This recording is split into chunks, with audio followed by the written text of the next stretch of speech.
10:20 p.m., June 30th. Aiken County Dispatch sends out an alert. A 4-year-old girl is missing near Hillsborough Street and Ridgecrest Road. Within the hour, patrol cars line both sides of the road. Neighbors step onto porches to find out why. By morning, there are dogs, then drones, then a helicopter overhead, sweeping a beam of light across backyards and tree lines. Her name is Javeayah Harris, 3 feet 6 inches tall, 42 pounds. Pink beads braided into her hair, pink Minnie Mouse pajamas, a pair of Crocs. That's what she was last seen wearing, according to the sheriff's office. Her parents say she was playing outside, near the chicken coop, just after 8:15 that night. 45 minutes later, she was gone. What nobody standing on that street on June 30th knew, what it would take investigators 4 more days, 200 officers, and over 3,000 acres to uncover, is that the search for Javeayah Harris didn't start when she disappeared. It started weeks after she was already gone.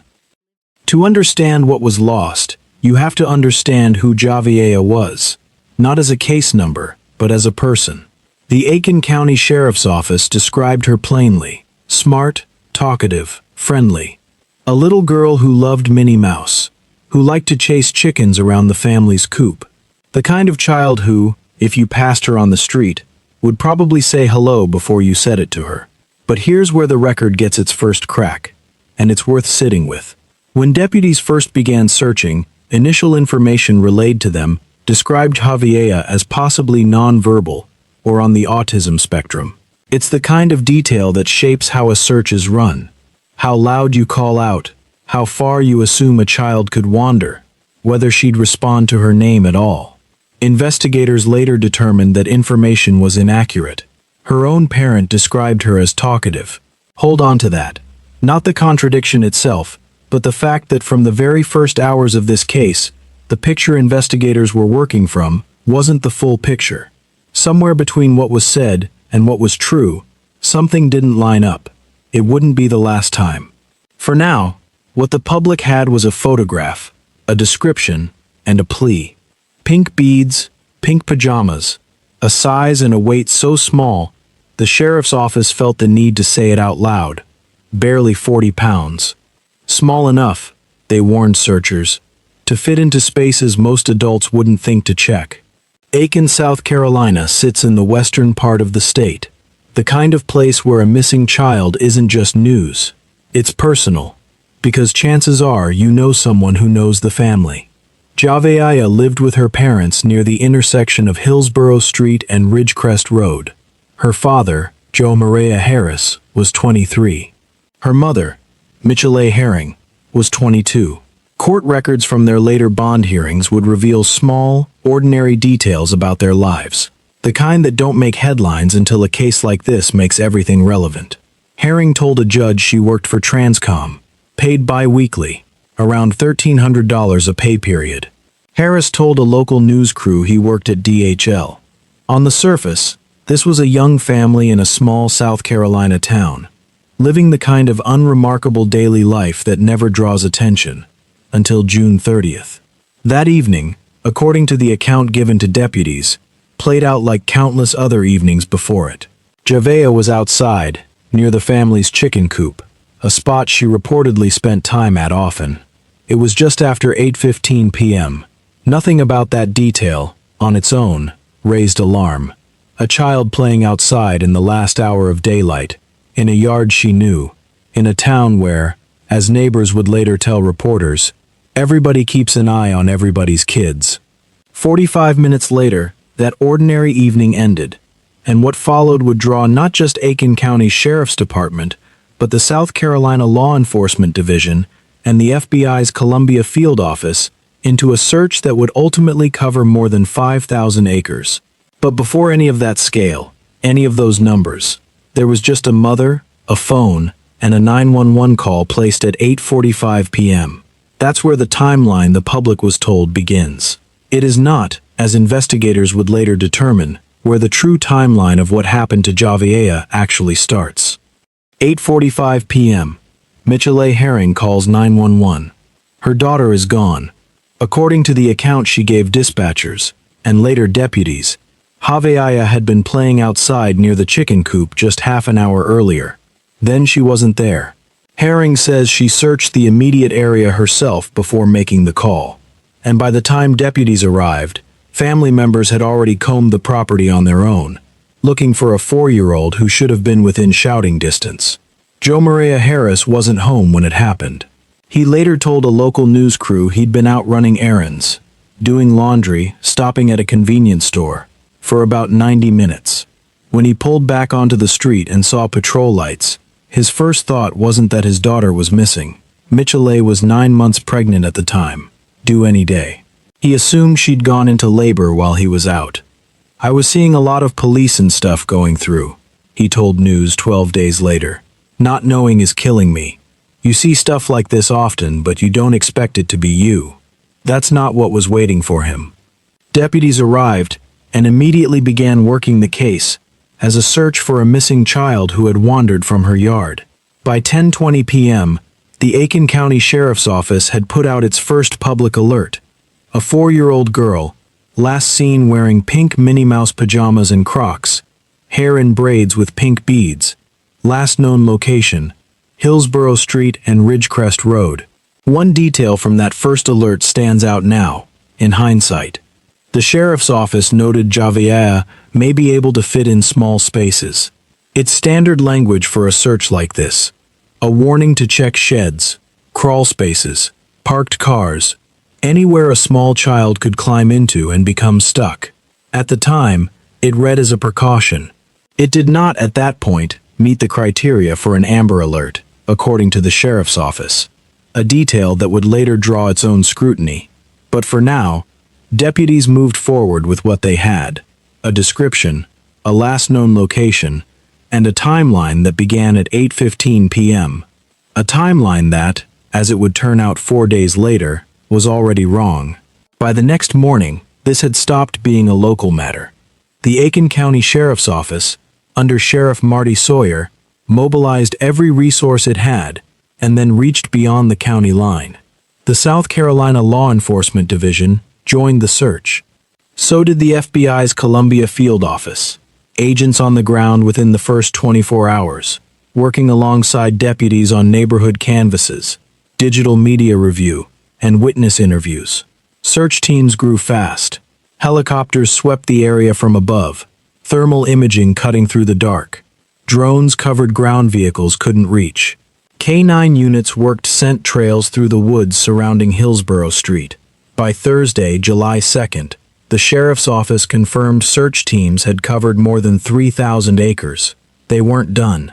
The department made a decision that told its own story about how seriously they were treating this.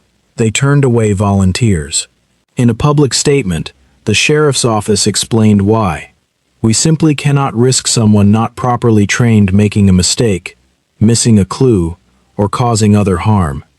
This wasn't a case where more hands automatically helped. Every inch of ground needed to be searched by people trained to notice what an untrained eye might walk past.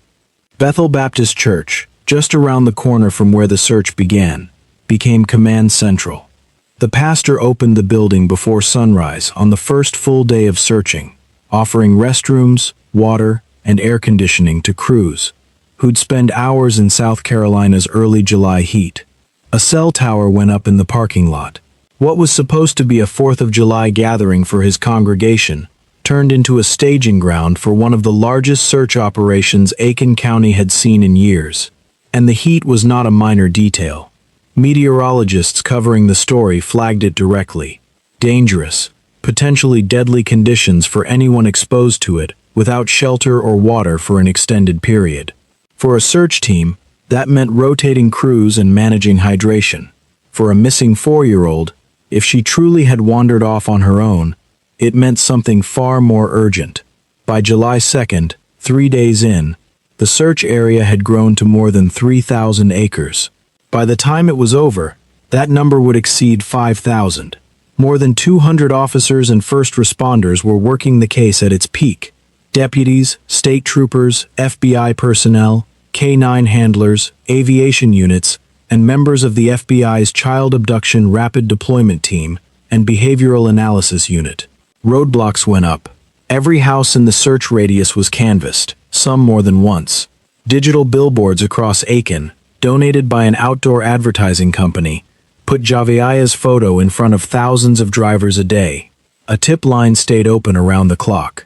By every visible measure, this was being treated as what it appeared to be: an urgent, resource-intensive search for a living child who had wandered somewhere she shouldn't have been able to reach. The scale of the response would only make what came next harder to sit with. While search teams worked the ground in Aiken, a different kind of information started surfacing. Not from the search area, but from people who'd known the family before they lived there. The family had previously lived in Union County, in an apartment complex where neighbors say they'd taken turns looking out for Javeayah. One woman, who'd lived nearby, described a little girl who didn't match the image some might expect of a child capable of wandering off alone. "She real sweet, and she real timid," she said. "Like if she don't know you, she's not going to just walk up to you or nothing like that." She added that Javeayah wouldn't cross a road on her own, wouldn't walk by herself, and liked to hold someone's hand even walking to the refrigerator.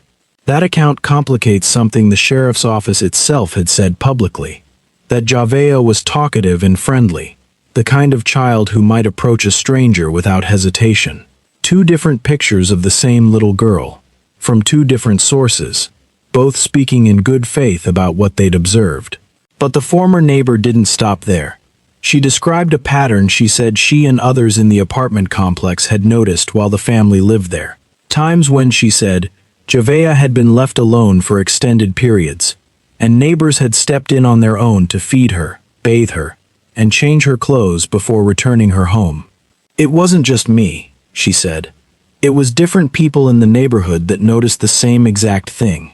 None of this was confirmed by investigators at the time it surfaced. It was one witness account, describing a period before the family moved to Aiken, unconnected directly to the events of June 30th. But it entered the public record at the same moment. Search crews were still working from the premise that Javeayah had wandered off on her own that evening. Separately, Javeayah Harris gave his own account to a local news crew during the search, describing his daughter as respectful and smart, saying she knew no stranger danger in his words, and that the family had raised her the right way. He also mentioned, without elaborating, that people had reportedly been seen near the house in the time leading up to her disappearance. Two competing narratives, running in parallel. Neither one, at this point in the timeline, had been tested against what investigators actually knew. That would change on July 4th. Harris is deceased. Not missing, not lost, deceased. Sawyer continued, "It's the outcome that we all feared, and sadly, it's the outcome that we must face. We'll have to face it together." Both parents appeared separately before Magistrate Judge Ronald Thornton the following day, Sunday, July 5th. Neither hearing resulted in bond. Because homicide charges fall outside a magistrate judge's authority to set bond, both cases were referred to circuit court, meaning Harris and Herring would remain in custody at least until that court could hear their case. According to reporting from the hearings, Herring's first court appearance was set for September. Some ordinary, almost mundane details came out during those proceedings, the kind that only become part of the public record because of what they're now attached to. Herring told the court she worked for Transcom, paid bi-weekly, around $1,300 per pay period. Because of that income, the judge ruled she didn't qualify for a court-appointed attorney. She said Harris, the child's father, worked at DHL. Neither parent had legal representation present at their bond hearings. It's worth pausing here on something Harris had said just days earlier, before his arrest, in an interview with a local news crew, while the search was still being treated as a search for a living child. "Not knowing is killing me," he'd said. "It's killing me. Because, you see stuff like this often, but you don't expect it to be you." Asked about Herring, he said, "She's still a little tore, but she's making it." Those words were recorded before either parent had been charged with anything. Investigators and a homicide charge still haven't produced the one outcome everyone involved. Investigators, volunteers, a church that opened its doors before dawn, was working toward. Javeayah's body has not yet been found. Go back to the beginning, knowing what you know now. The 911 call at 8:45 p.m. on June 30th, the moment that, as far as the public was told, started this entire case. It wasn't the beginning of anything. It was the moment a false timeline was set into motion, weeks after the true one had already ended. The chicken coop. The 8:15 p.m. detailed Javeayah playing outside, then gone 45 minutes later. Deputies built their entire initial search radius around that account. Helicopters, K9 units, thermal imaging, all combing ground based on a version of events investigators would later determine wasn't true. The warning that she may be able to fit in small spaces. Search crews were told to check sheds, crawl spaces, parked cars, treating it as a race against time for a living child who might be trapped somewhere nearby. That warning went out into a community for 4 days while, according to investigators, there was no longer a race to win. Even the contradiction in Chapter 6, the former neighbor's account of a quiet, timid little girl who wouldn't wander from someone's hand, versus the sheriff's office's description of a talkative, outgoing child who knew no stranger danger. At the time, it read as two people who simply knew Javeayah differently. Now it reads as something else entirely. One account may have been describing the real Javeayah. The other may have been describing the story investigators were told. And the words Javeayah Harris gave to that news crew, days before his arrest, "You don't expect it to be you," sit differently now than they did when they aired. Every detail from the first 4 days of this case was gathered in good faith, by people who believed they were racing to save a living child. They weren't. Javeayah Harris loved Minnie Mouse. She loved chasing chickens around her family's coop. She was smart and talkative, and by every account, the kind of 4-year-old who filled a room the moment she walked into it. More than 200 officers searched for her. A church opened its doors before sunrise. A sheriff with 36 years on the job called it the hardest announcement of his career. An entire community turned out sharing her photo, praying at a 4th of July gathering that became a search command post instead. None of it could bring her home in time, because by the time anyone started looking, she'd already been gone for weeks. Her case is still open. Her parents are still presumed innocent under the law, awaiting circuit court. Her body has still not been found. What's confirmed is this. Sometimes the search that matters most isn't for a missing child. It's for the truth about what happened before anyone knew to look. Javeayah deserved better than what she got. If you want to understand how a case like this unravels, how investigators piece together a false timeline, subscribe, and I'll walk you through the next one.